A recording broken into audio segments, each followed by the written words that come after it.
Today's a little bit of a different video from my normal ones.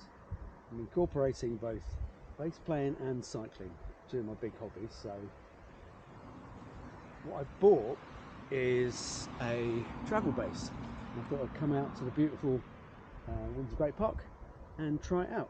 I thought I'd make a video about it as well, see if you can agree with my choices with regards to a travel bass setup. Get it off the bike.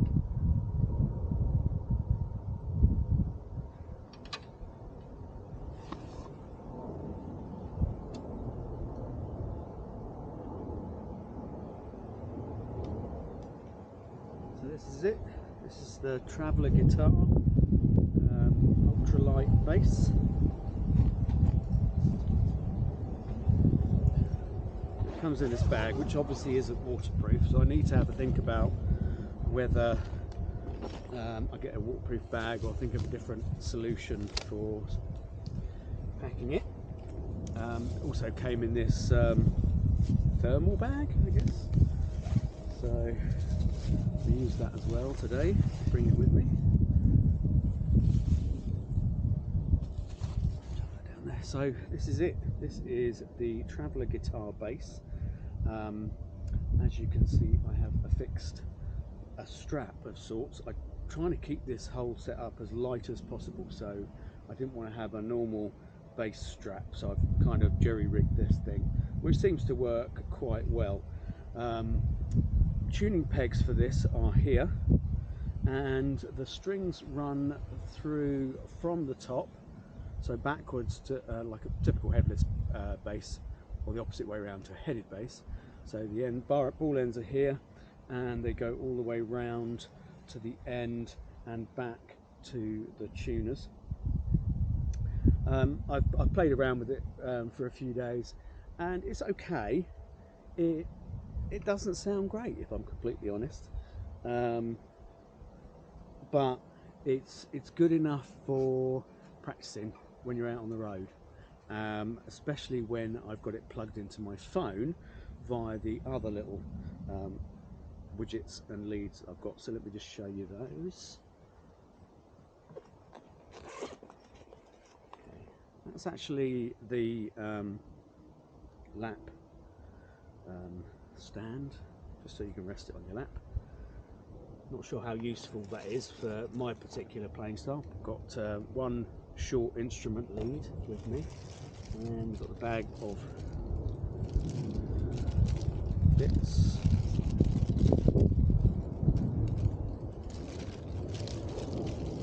A pair of wired headphones, cheap wired headphones, and the bit that really does the work, this is the Go Guitar by TC Helicon for adapting a guitar or bass input into your phone. Now it comes with a small stereo jack, so I needed to buy a converter cable from JSAUX, which goes from micro goes from the small mini jack through to USB-C, which is what my Google Pixel Pro requires. So that plugs into there, that plugs into my phone, and then I plug the bass into there. The jack is actually in the end there. It took me a while to find, believe it or not.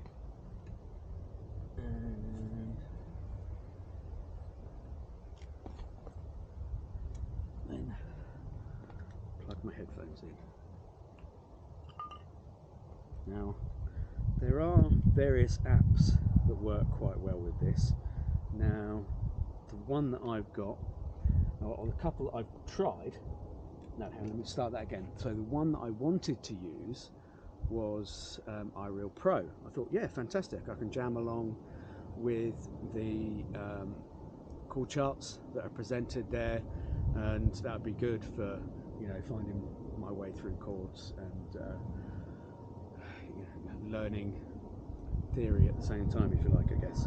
So, unfortunately, and I don't think this is a limitation of Android. I think this is a limitation of the from the software development side.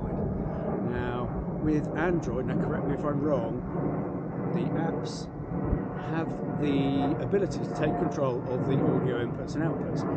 They don't have to take sole control. They can share. But in the case of a lot of the apps, I guess, is that they will take complete control of the audio inputs.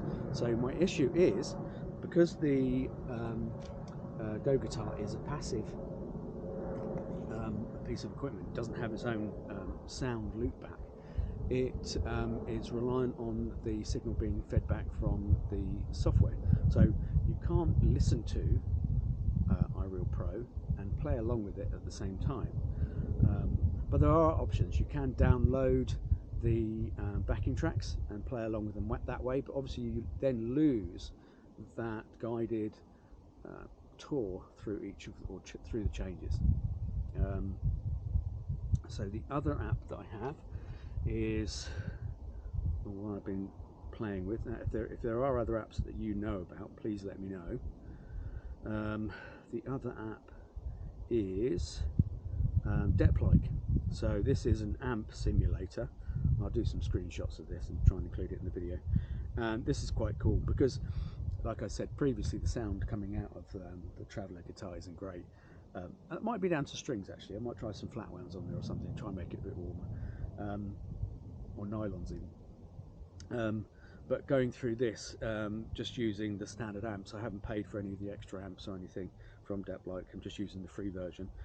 Actually makes it sound a little bit better, and you can put effects on there and effects chains and things like that. So yeah, I'm gonna have a bit of a play, and I'll come back and let you know. So this is the idea. I can do cycling, planning a tour, go down to the New Forest, spend a few days down there, and my legs only let me cycle for maybe 3 or 4 hours, so I've got the rest of the day to kind of film. I was getting a bit bored, so got myself this travel base. I can still continue my practice when I'm on the road. Anyway, I'll come back with my overview, another review, I guess, of how this works out on the road. So, I've been noodling for a while, and I think I found a workaround for the duplexing of the signal. So if I open up Deplike and play around with that, I was playing around with that for a while, and I managed to change some of the settings on the amp, which made the bass sound a little bit better as well, which is quite nice.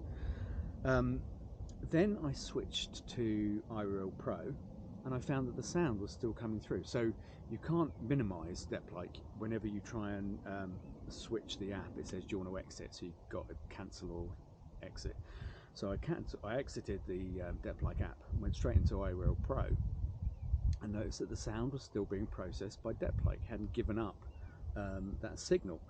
So I was able to jam along with a chord chart or two from iReal Pro, so thumbs up for that. So yeah, it works, which is yeah, really good, and the weather's even good, so fun day out. I think I'll head off now. Cheers.